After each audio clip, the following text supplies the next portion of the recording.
आमर तो लोक तुम 2 टंकिया टंकिया चाउल दे कोड़िया करदल ओडिशार जनसाधारण को अरे पोटल किलो 200 जनी किलो 100 भेंडी किलो 100 सारू किलो 100 बैगण किलो 60 केमी लोक बंचे डाली बढ़िला चाउल बढ़िला अटा रेट बढ़िला घीओ रेट बढ़िला तेल रेट बढ़िला ए बंचे केमिटी अरे चीफ सेक्रेटरी महोदय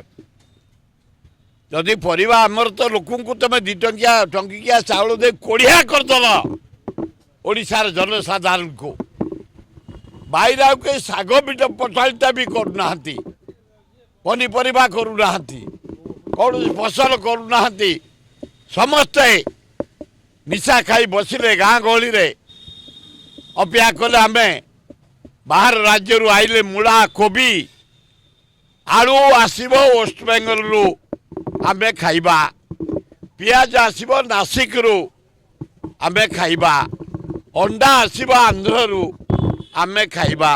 माछ आसब आंध्र रु आम खाइबा कदली आसब आंध्र रु आम खाइबा डाली आसब हरियाणा पंजाब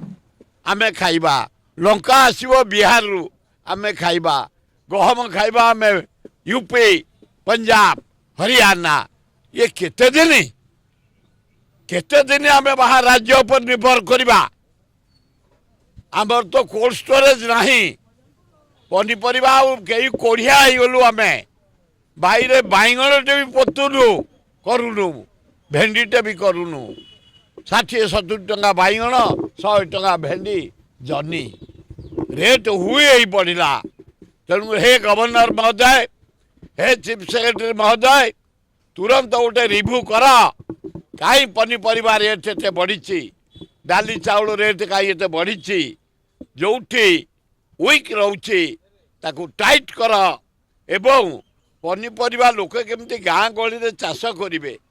घर मानक चाष करेंगे अमृतंडा भी आजिकल कई बाहर करूना कि बैगण की भेंडी की जनी कई करूना लज्जा शाग भी टे बाहर भी आजिकल होनी आम ये कोड़िया होगले एत सुविधावादी होगले